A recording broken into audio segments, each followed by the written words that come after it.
Assalamualaikum warahmatullahi wabarakatuh. Perkenalkan, nama saya Fifa Nur Hasna dengan NIM 1123103844. Di sini saya akan mempresentasikan tugas untuk ujian akhir semester mata kuliah perpajakan yang diampu oleh Bu Sindik Widati SEMSI CPFM CAVP. Baik, langsung saja kita masuk ke slide pertama mengenai apa itu pajak. Pajak merupakan salah satu sumber penerimaan negara yang paling penting dalam mendukung pembangunan nasional. Hampir seluruh kegiatan pemerintahan dan pembangunan dibiayai dari penerimaan pajak.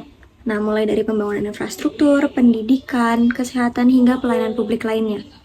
Oleh karena itu, pemahaman mengenai dasar-dasar pajak ini sangat penting, khususnya bagi mahasiswa ekonomi dan masyarakat pada umumnya.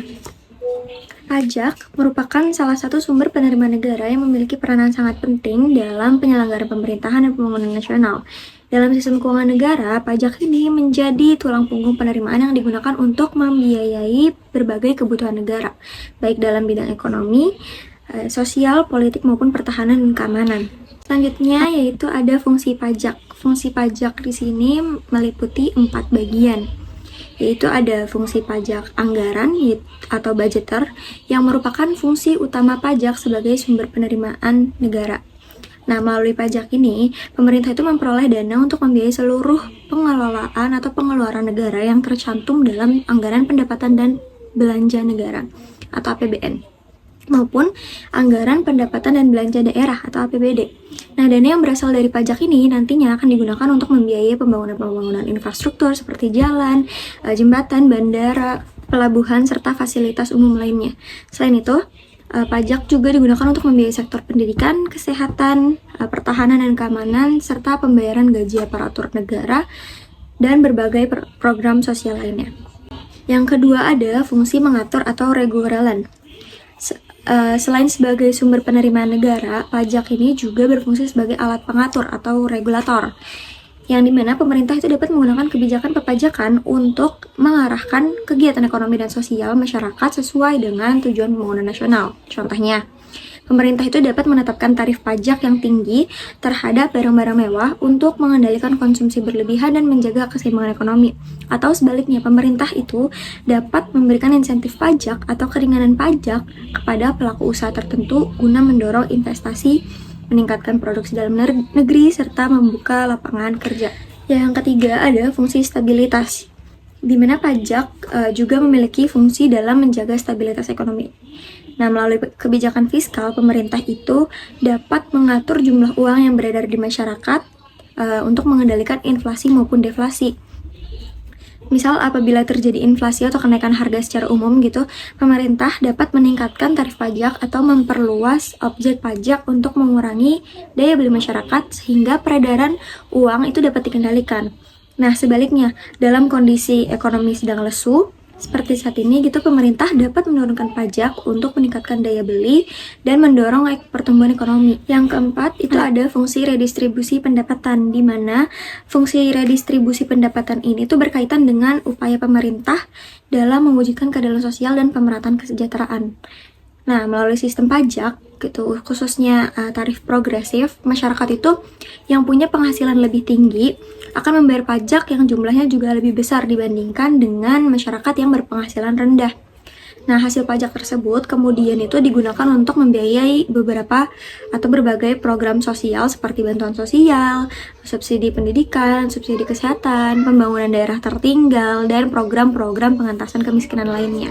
Dengan demikian, pajak berperan dalam mengurangi kesenjangan ekonomi antara kelompok masyarakat yang mampu dan kurang mampu atau prasejahtera. Nah, selanjutnya ini adalah tarif pajak. Tarif pajak merupakan sejumlah nominal yang wajib dibayarkan oleh wajib pajak atas suatu benda, jasa, atau aktivitas tertentu yang dikenakan pajak atau objek pajak. Nah, besarnya tarif pajak ini itu tidak ditentukan secara sembarangan, melainkan telah diatur oleh pemerintah secara resmi melalui peraturan perundang-undangan yang berlaku. Pengaturan tersebut itu bertujuan tentunya untuk menciptakan kepastian hukum, keadilan, serta keseragaman dalam pemungutan pajak itu sendiri. Jadi dengan adanya dasar hukum yang jelas, baik pemerintah maupun masyarakat itu punya pedoman yang pasti dalam melaksanakan kewajiban perpajakannya. Nah, pada umumnya tarif pajak di Indonesia itu dihitung menggunakan sistem persentase. Artinya, jumlah pajak yang harus dibayarkan oleh wajib pajak itu merupakan persentase dari nilai objek pajak tertentu. Sebagai contoh, apabila nih suatu barang atau jasa itu punya nilai tertentu, maka si pajak yang dikenakan adalah sekian persen dari nilai tersebut. Nah, sistem persentase ini itu dinilai lebih fleksibel dan adil karena besaran pajak akan menyesuaikan dengan nilai atau kemampuan ekonomi wajib pajak di Indonesia gitu. Nah, tarif pajak di Indonesia itu dibagi menjadi beberapa. Yang pertama itu ada tarif progresif. Tarif progresif ini yaitu pemungutan pajak atas persentasenya akan naik sebanding menggunakan jumlah dasar pengenaan pajaknya.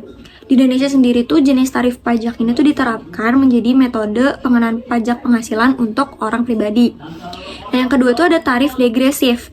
Ini adalah kebalikan dari tarif progresif, yaitu persentase pajaknya menggunakan tarif yang akan dipungut dengan jumlah yang lebih kecil dengan dasar pengenaan pajaknya yang meningkat. Artinya, persentase atas tarif pajak itu akan semakin rendah atau turun saat dasar pengenaan pajaknya semakin besar. Nah, dalam praktik perundang-undangan Indonesia itu, tarif ini tidak pernah dipakai. Yang ketiga ada tarif proporsional, yang dimana jenis ini tuh tidak sinkron dalam hal menggunakan tarif progresif dan degresif. Persentase pemungutan pajak tarif proporsional ini tuh akan permanen sistemnya dan tidak ada perubahan terhadap seluruh dasar pengenaan pajaknya, atau dapat dikatakan bahwa sebanyak-banyaknya jumlah objek pajak yang akan dikenakan pada pajak penghasilannya, persentasenya pun akan permanen sama. Yang keempat, itu ada tarif regresif, yang dimana tarif yang waktu pemungutan tarif pajaknya akan selalu permanen tanpa melihat jumlah atau seluruh dasar pengenaan pajaknya gitu, sehingga tarif yang dikenakan berdasarnya ini sama bagi semua wajib pajak. Dapat dikatakan bahwa tarif regresif ini itu adalah tarif yang akan selalu sama dan sinkron menggunakan peraturan yang diberlakukan oleh pemerintah. Nah, selanjutnya di sini ada penuturan menurut Budi Arta tahun 2013 yang menyatakan bahwa kurangnya upaya wajib pajak dalam memperhatikan sosialisasi atau iklan yang telah dilakukan oleh pihak aparat pajak. Hal tersebut membuat wajib pajak itu cenderung tidak patuh dalam membayar kewajiban perpajakan. Nah, wajib pajak yang akan membayar pajak itu tentunya perlu memahami nih manfaat dalam membayar pajak dan fungsi dari pajak itu sendiri. Semakin tinggi pemahamannya tentang peraturan perpajakan, maka wajib pajak itu akan semakin patuh dalam membayar pajak. Baik, kesimpulan dari materi yang saya sampaikan tadi adalah pajak merupakan kontribusi wajib yang dibayarkan oleh orang pribadi maupun badan kepada negara berdasarkan undang-undang yang berlaku dan bersifat memaksa tanpa adanya imbalan secara langsung. Pajak ini memiliki peranan yang sangat penting sebagai sumber utama penerimaan negara untuk membiayai pembangunan nasional serta penyelenggaraan pemerintah. Selain itu, pajak juga memiliki fungsi strategis sebagai alat pengatur stabilitas ekonomi serta redistribusi pendapatan guna mewujudkan keadilan sosial bagi seluruh masyarakat. Sekian penuturan materi dari saya, kurang lebihnya mohon maaf. Wassalamualaikum warahmatullahi wabarakatuh.